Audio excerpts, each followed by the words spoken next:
While military experts and analysts from numerous think tanks eagerly await the upcoming meeting between Vladimir Putin and Donald Trump, the Russian army continues its victorious offensive in all key areas of the front. So, a few minutes ago, the representative of the Russian Defense Ministry, General Igor Konashenkov, officially announced that over the past 24 hours, the Ukrainian army had lost 1,500 soldiers and 60 units of heavy equipment in all directions of the front. At the same time, he emphasized the units of the group of troops under the designation center. According to Igor Konashenkov, the units of this group of troops inflicted maximum damage on the enemy in the last 24 hours. In particular, it is reported that over the past day, due to the professional and coordinated actions of these Russian units, the Ukrainian army has lost 800 soldiers in the Pokrovsk, Korokovo, and Vremyvsky directions of the front.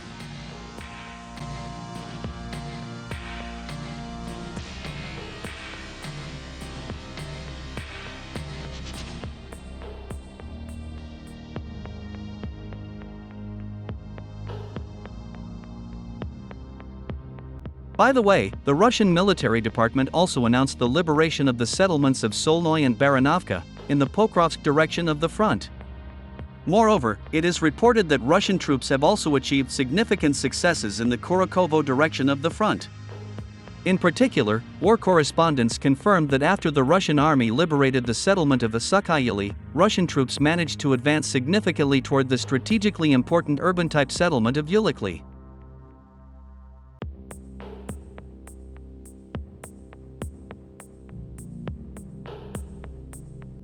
At the same time, it is reported that the Ukrainian garrison located in this settlement may repeat the fate of the Ukrainian army units in Velikaya Novoselka.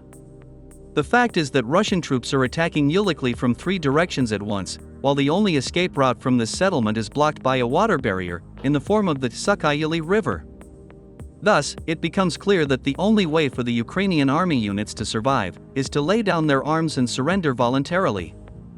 Otherwise, they will be destroyed like their comrades in Velikaya Novoselka.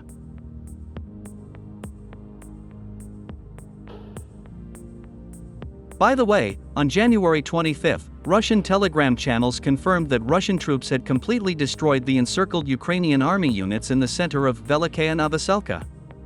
Thus, the Russian army continues the process of finalizing the cleansing of this strategically important settlement. At the moment, several pockets of resistance remain in the north of this town.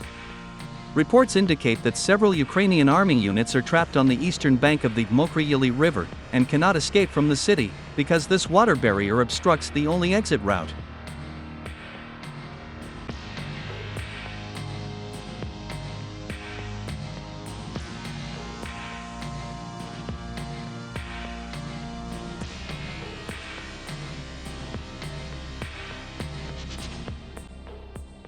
According to war correspondents, if in the next few hours, the Ukrainian soldiers do not lay down their arms and surrender, they will also be destroyed like their comrades in the center of this town.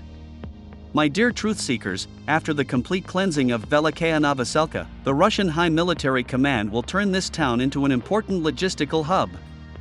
It is reported that it is through Velikaya Novoselka that Russian troops will be supplied with everything necessary during the future military operation to liberate the Zaporizhia and Dnipropetrovsk regions.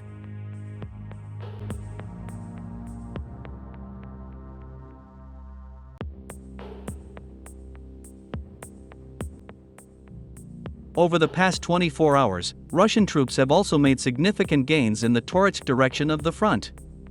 In particular, in the city of Toretsk, Russian troops continue eliminating the final pockets of resistance. Moreover, on January 25, at 3 p.m. Moscow time, war correspondents reported on the liberation of the settlement of Krymskoy, north of Toretsk. Thus, the last lines of defense of the Ukrainian army in Toretsk, which were located in the Toretska mine, are now completely surrounded. In the current situation, the Ukrainian nationalists will simply be forced to lay down their arms and surrender, otherwise they will be destroyed with the help of TOS-1 heavy flamethrower systems.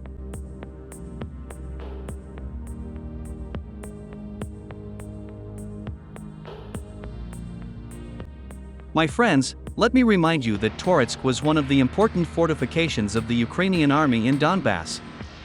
The loss of such a strategically important settlement by the Ukrainian army, brought the Russian troops even closer to the complete liberation of the entire Donbass.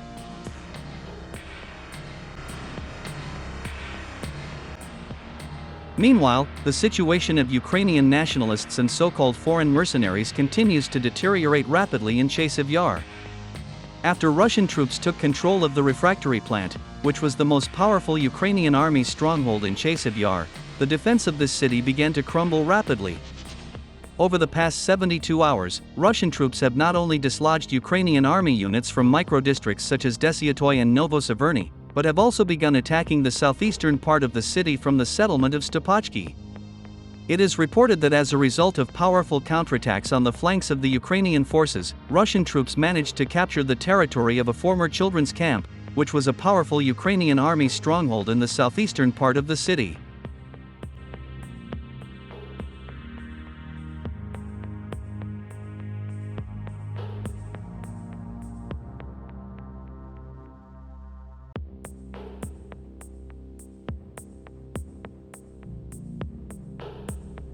Moreover, an authoritative military expert and retired lieutenant colonel of the People's Militia of the Luhansk People's Republic, Andrei Marachko, said during an interview with journalists from the TASS news agency that the offensive actions of Russian troops in the southeastern part of CHASIV YAR led to the fact that the Ivanova paratroopers managed to surround an entire Ukrainian army battalion, consisting of 210 soldiers.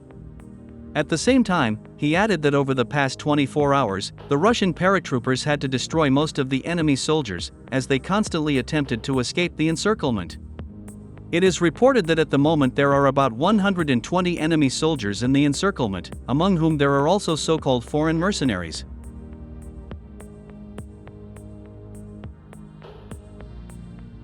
Moreover, as it turned out, among the encircled Ukrainian nationalists and foreign mercenaries, there are also active duty soldiers of the armies of NATO member states. They are mostly Italian, French, German, Canadian, US, and British citizens.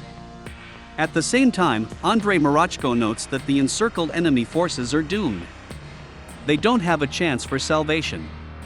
Russian paratroopers have already destroyed most of the enemy soldiers.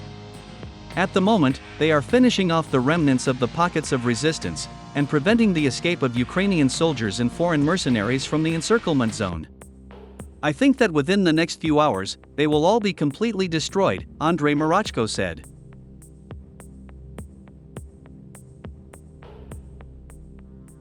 It is worth noting that Western military experts also commented on the recent successes of Russian troops in CHASIV YAR. According to them, the battle for CHASIV YAR has entered its final stage. They believe that the final transition of this city under the Russian army's control will take place in early March of this year.